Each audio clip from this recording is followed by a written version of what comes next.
Hello friends! Happy holidays! My name is Michelle Fondin and I'm the author of The Wheel of Healing with Ayurveda, an easy guide to a healthy lifestyle. And I'm here in this video with my friend Gobbles the turkey. And we are preparing for Thanksgiving. And I don't think I'm going to be eating you, Gobbles. And Gobbles thanks me. I'm going to eat a vegetarian turkey this year.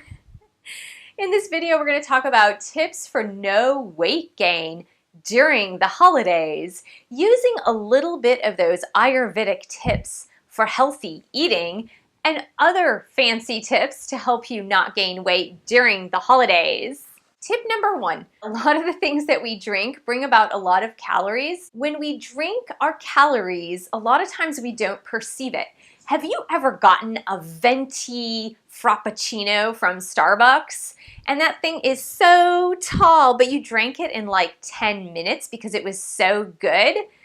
That thing has probably over 1,000 calories in it, but you probably did not perceive the calories because you were drinking it so fast and because it was in liquid form.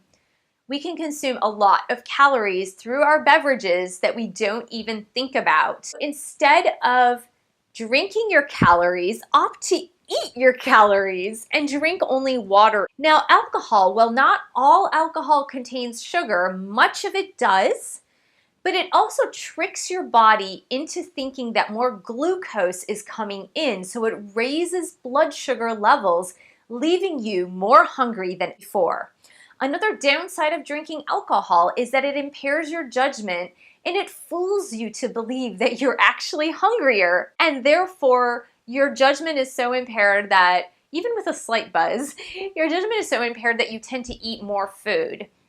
If you really want to curb your appetite and curb your calories, it's best to stay away from alcoholic beverages and sugary beverages. Stick with water or sparkling water. A really nice way to walk through a party is with a fancy wine glass filled with sparkling water and a lemon and lime zest.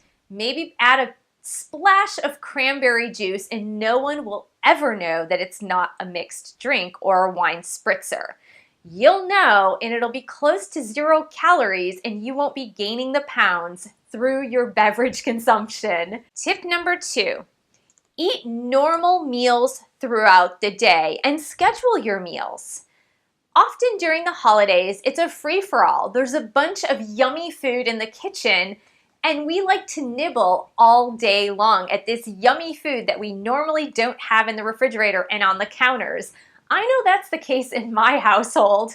There's all these little bits of chocolate and different breads and different snacks and sweets that we normally don't have, and it can be really easy to snack throughout the day. Try to stick with your daily meal plan, and you can pig out during your Thanksgiving dinner or your holiday dinner at that one specific meal. You want to keep the other 2 meals in the day to a minimum and eat something that you would normally eat so you don't have stomach upset during the evening meal, because that would be so horrible. One thing that we used to practice for the holidays was something very fatty. We would have an appetizer with melted brie, with some fig jam and bread and baguettes, and then we would have a spinach and artichoke dip that I would make. And so it was like all these fatty foods prior to the bigger meal. Well, what was happening was that not only were we filling up on these really fatty foods, but they weren't foods we were accustomed to eating on a regular basis. And so often we would feel not only stuffed, but we would feel kind of sick by the time it got to the evening meal. So you can schedule in a small breakfast, a small lunch. Try not to snack at all. You can maybe eat some carrot sticks. Another good trick that I like to do is for the appetizer, use a vegetable platter just with raw veggies. So you can, if you're going to someone's house, tell the host that you'll be bringing the raw vegetable platter. That way, if you do need to snack before the big meal, what you can do is just munch on raw celery, carrot sticks, radishes, peppers, and things that aren't going to fill you up with calories, but they'll fill you up with essential vitamins, minerals, and phytonutrients. Step number 3, Don't eat more than 2 cupped handfuls at every meal. In my experience, that has been around 2 cups of food, 2 measuring cups of food. Your body typically doesn't need a whole lot more than that. If you eat more than 2 cups of food at a meal, generally you're going to feel way overstuffed, especially if you eat fast. Try to keep it to 2 cups of food, period, and you'll feel a whole lot better and a whole lot less like gobbles over here. Tip number 4, put your fork down in between bites.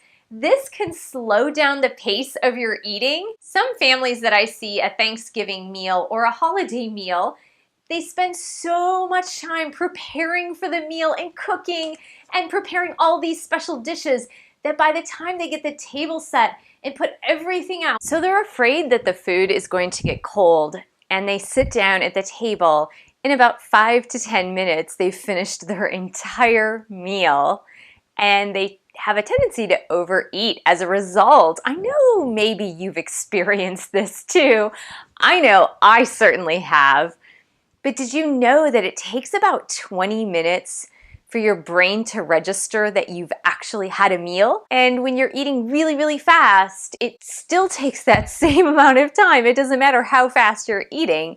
If you eat an entire meal in 10 minutes, your brain still has to calculate how much you've eaten, and that takes a full 20 minutes. And it's possible that you really overate and you didn't realize it till 20 minutes later, and that's when you get the acid reflux, the indigestion, and that feeling of being completely stuffed, just like Gobbles, who won't be stuffed.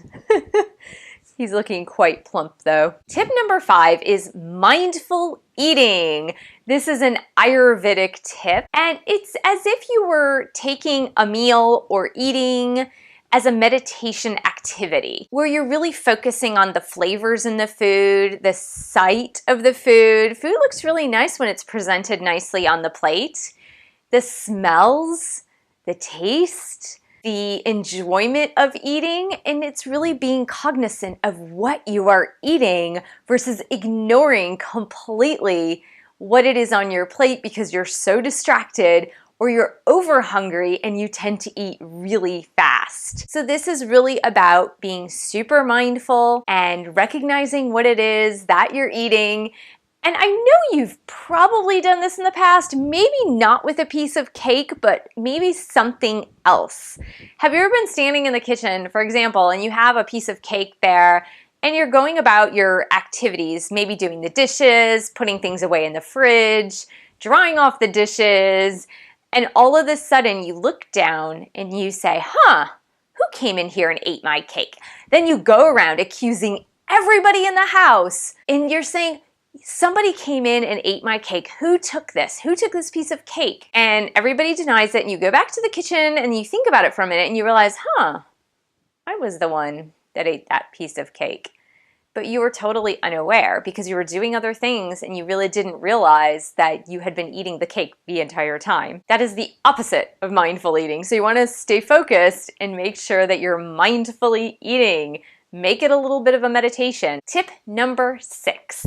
Enjoy the company and people that you're with rather than eating. In party situations or in family gatherings, it can be really easy to nibble while you're talking with people, especially at holiday parties where there are appetizers being circulated throughout the room, or maybe you're sitting at a couch and there's an appetizer display in front of you, or maybe just a bowl of chips and dip, or pretzels, or little finger foods. And you're engaged in a conversation with somebody and you keep nibbling and taking things from the table. So you're consuming a lot more calories than you actually realize because you're snacking throughout the duration of the party or gathering, and you're not realizing actually how much you're eating. So my rule of thumb is to take the time to enjoy the people that you're with first and eat a little bit later. The strategy is something that is separating eating from being with people in conversation, because if you're deep in a conversation, then you're not really eating anyway, and you're not paying attention to what you're eating. So that goes back to the mindful eating. So go around the party, have conversations with as many people as you want to have conversations with, and then when you're really hungry and you're ready to sit down and eat, go ahead and sit down and eat, and don't be doing anything else while you're eating, going back to that mindfulness. And therefore, you will realize, you'll be cognizant of what you're eating. You're not going to inhale a bunch of air, because when we're eating, we're inhaling a lot of air, and then we experience a lot of bloating and gassiness.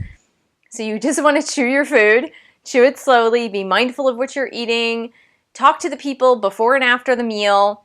You can kind of listen to conversations, and that's a really interesting part. Instead of engaging in conversations while you're eating, go ahead and just listen in on conversations, and that's pretty entertaining and funny as it is. Remembering some of the other points, such as eating only when you're hungry, eating when you're in a happy mood and not stressed out and upset or angry, and you will enjoy your holidays a lot more. You will enjoy meal times a lot more, and you will keep the pounds off of your waist. Thank you so much for joining me. Please subscribe to my channel below. Share this video with friends, family, and your dog, and your turkey. And I will see you in the next video.